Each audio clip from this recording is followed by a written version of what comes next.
Okay, so today what we're going to be working on is the trim and tilt. Back here at the back, the up button does not work, but the down button works. And then for some reason up at the front now, the down button doesn't work and the up button does work. So we will get to work on that. I'm going to switch out the switches and hopefully that's the problem. Okay, so here's the old trim switch. Here is the new trim switch, and we're going to take it out. It's actually pretty simple. If you look here on the old one, it's easier for me to just demonstrate. You just kind of push these tabs in on either side, and then you slide the whole thing out. And I'm going to see if I can't get the wiring to come through the hole and wire it out here instead of trying to wire it up here, because you don't have really much to work with up here, and I'm not sure which wires are which, so we shall see. Okay, so it wasn't quite as easy as I thought. I put my fingers in here and pushed it together, and I used my mouth to put the screwdriver in here. But now it's coming right out, so at least appears to be. I'm sure they make a special tool for this. I just have no idea what it is. I am not a professional boat mechanic at all, guys. You probably figured that out already. Look at there. And this is only got 2 wires coming from it. My new one has 3. So, damn it. Okay, well, I did turn off the battery, so I'll have to get up here and redo this in a second. Alright, well, let's just plug in. This has got a green one. Wait, well, maybe that's why this one ain't working, because the blue one's not attached.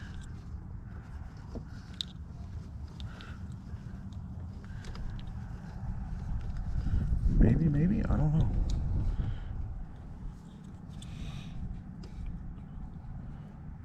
Well, it looks like there was a 3rd wire on here at one point. You can see right here. And this one is set up just like that too. Let me try to pull all this through. Okay, so it looks like it is going to be easier to do this up here. Well, there's a blue one right there. What does this go to? No, it goes into the relay.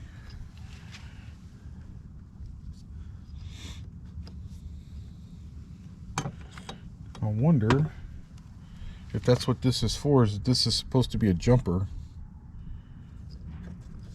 Okay, looking at this, I've got the green and the red here,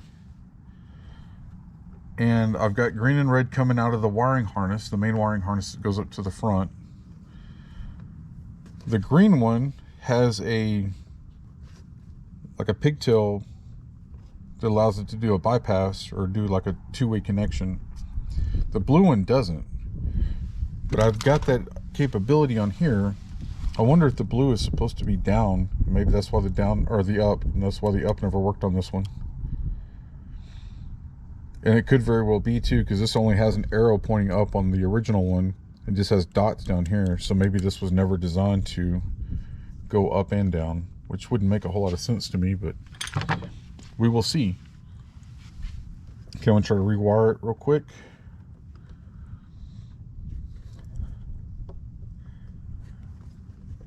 That just pulls off there, and this should just pull off of here. Okay. We'll run the new green one up.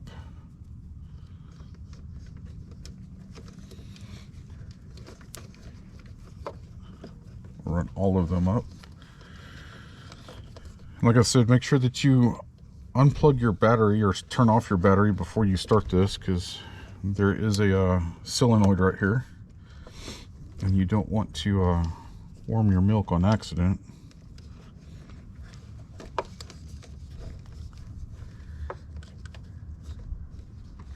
Alright, that guy there kind of fighting with it a little bit. There we go. Okay, so here's the green one, and we will plug that in here. sure it seats all the way down in. There it goes. And then its counterpart was right here. And again, make sure that it seats all the way. All right, nice. Nice solid connection there. So let's pull this old green one out, just because, get it out of the way so I'm not getting confusing myself or anything. Now, let's do the blue one. And instead of having the blue one just run straight through, we're going to put in this pigtail. Kind of have a little three-way switch going on here, I think. Worst case scenario, I'll blow a fuse or something.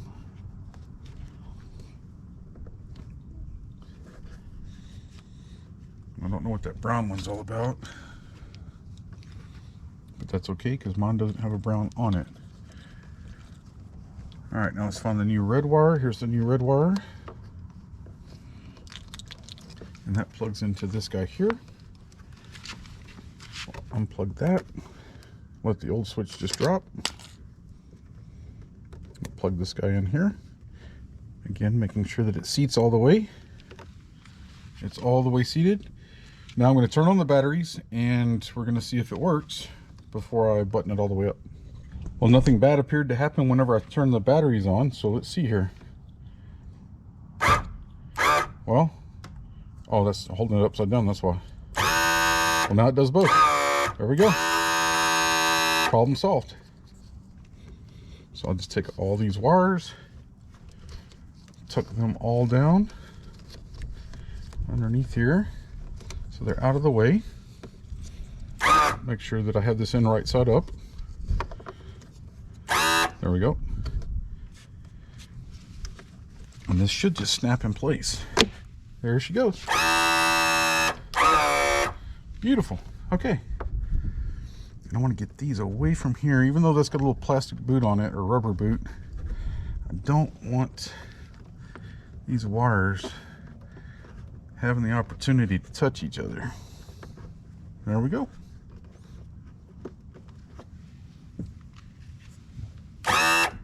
One project complete. Now let's go up in front and do the front one. Okay, and again on this one, what we have is the up works, but the down doesn't. And it's almost like the switch is broken because there's like no play to it. It doesn't move.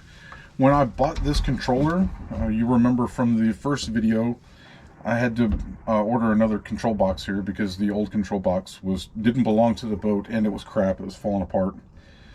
This was supposed to come with this switch. We were leaving for Fort Walton the next morning, and when this came in, and the switch wasn't here, it was just a little dead plate. So I took the switch out of the old control box and put in here, and it probably just finally gave up because that one was in pretty rough shape. So what we're going to do now is we're going to have to take off the handle so that we can get to the wiring inside of here and get all this going. Okay, so my owner's manual for this control told me that if I push the control into forward, just into gear, and then I stick in here and pry this out, this will come right out. And it didn't, and now it broke. So one more thing I got to fix, because that's not supposed to pull out like that. It's supposed to be locked in place. This is a really stupid design. Anyway, so yay, there's that. But anyway, let's try to get the switch fixed, because that's what we're trying to do here. Now inside of here there is a large bolt, and we will take that bolt out, and that will allow the handle to come loose. And maybe I can find the broken piece in there and glue it back together or something temporary until I order another centerpiece. So 11/16 socket, and we go to taking it off.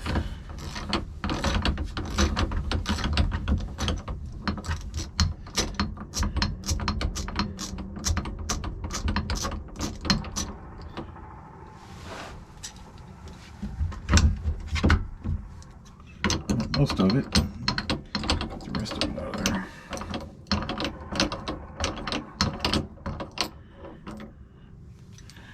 Okay, and that's the little bolt that we're taking out. That bolt has a little pass-through to it because it also controls the throttle-only capability. Slide the handle off.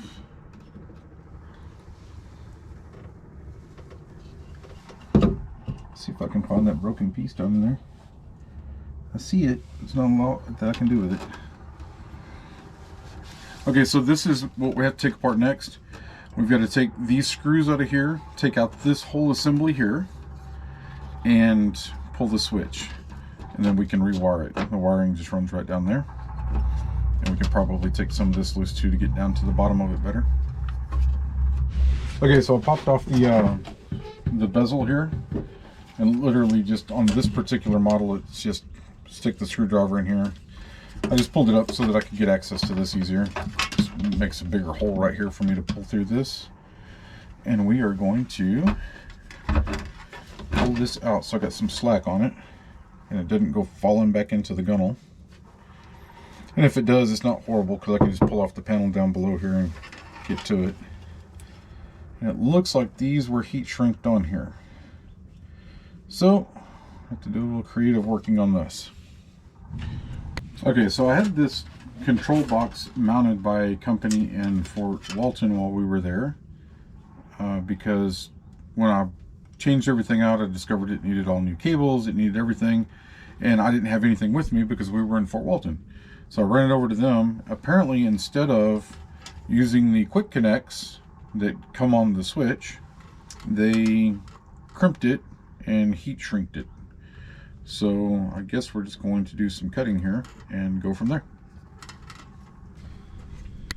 All right, so we're going to take out these two screws here. They're just little Torx bit heads. So we'll pull these two out. And again, guys, I am not a boat mechanic at all. I'm just trying to figure out how to get stuff fixed.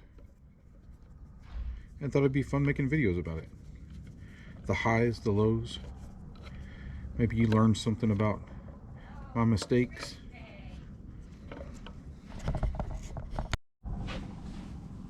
Okay, so we got that out. Now let's pull the plate loose. There we go. Got the plate out. Now this whole assembly should come right out. Just like that. We want to be careful because there's a little spring up here. We want to leave it in place. It just sits in place. Okay, so now what we want to do is there is a little screw at the top right here. It's another Torx bit. It's a different size Torx bit. It's a larger one. We want to take that guy out. I think I might have got, oh, that's the right size.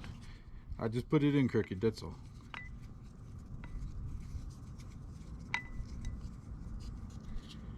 Alright, so once that screw is removed, set it down here with the other ones.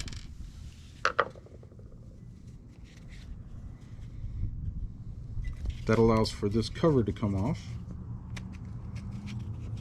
And when that cover comes off, it takes the whole assembly with it. Just like that. Let me go grab the other switch and we'll get this swapped out. Okay, so now we have our new switch.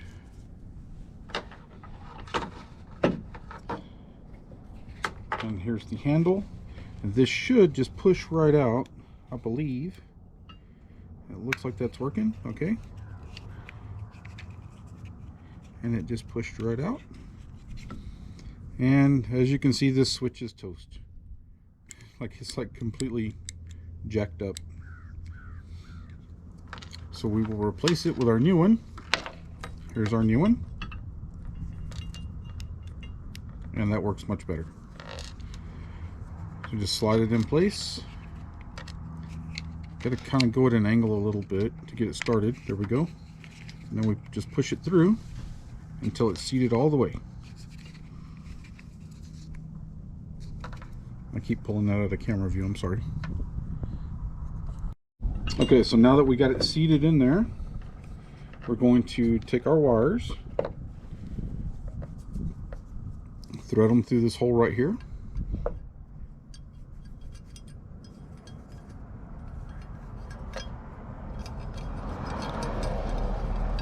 It's kind of hard while it's all curled up. All curled up still. Alright, so, and then we just slide this bad boy back on. It should go all the way up in place. There we go. With it in place, just going to want to test to make sure that this is working right. Okay. It doesn't seem to stick out as far as my other ones, but that's probably okay. Alright. Then we just take our screw, put it back in here.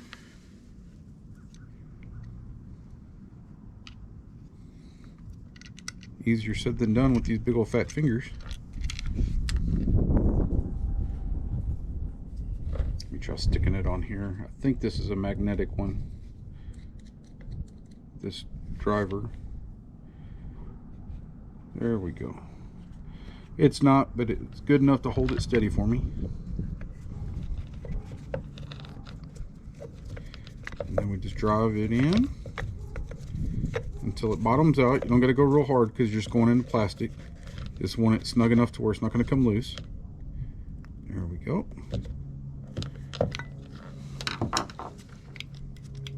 Yep, works beautifully. Okay. So now we want to run our wires down like this and keep it all the way up against the side. See, it kind of makes a little channel for you right here. Run it all the way down. Run around this channel right here. Then we want to pick up our lock, put it back in place. That spring goes right over that screw. Okay, sound like it snapped in place for us. Then we put this back on. We have to push up a little bit on that lock. Then we just put our screws back in.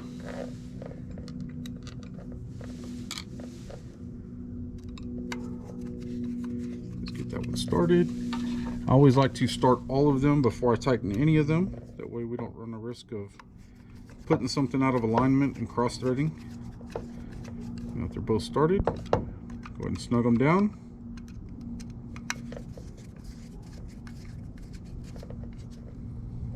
And now we're ready to go back to the throttle box. Okay, so apparently my GoPro died, and I don't have another battery for it. So all I did here is I just put on these blade connectors, and then I got the female ends here on the handle itself, and I'm just going to connect that back together, and we'll just do the reverse process to put it back together. Unfortunately, I was able to get the broken pieces out of the inside here, but there's no way that I'm going to be able to repair that. The little broken pieces are just little bitty black plastic pieces. See if I can find one here. Of course not. Okay. But there's no way that I'm going to be able to fix that. So I guess I'm going to have to try to find a replacement button for that. Hopefully. We shall see. Surely I'm not the only person that's ever broke one of these. Okay, so now we got it connected, and before we put it all back together, we just want to check and make sure everything works. And it looks like everything's working just the way it's supposed to. Okay, apparently when I finished filming this, my haste, somehow I messed up and didn't get any footage of me putting this back together. So I believe where I left off is we had tested this handle. So what we're going to do here, or what we have done here, is we just set the handle back in place, and then that bolt that I showed you earlier with the pass-through in it, we just set it back in place. And the way that I usually do that is I'll take like a long flathead screwdriver, like one of the skinny ones, and just kind of hold the bolt in place, and then take another screwdriver and just kind of spin the bolt until it gets started. And then I'll take the socket, put the socket on there, and by hand I will twist it just to make sure that it's threaded properly and not cross-threaded. And then I'll go ahead and run it most of the way down, and then I'll use the ratchet to finish it up. So that's pretty much it. That's Now all finished and put together, and everything works properly. On a good note, this piece that I broke earlier in the video, I did find a replacement part for it, so we will be putting that on, and be pretty easy. I did discover also that I misread my instructions. What I was supposed to do was I was supposed to depress this and then slide it forward into the forward gear detent and then pop it out. And I did not press it in first. I just slid it forward and tried to pop it out. So user error on that. And that should wrap it up, guys. If you enjoyed the video, please hit the like button. And until next time, fair winds and following seas.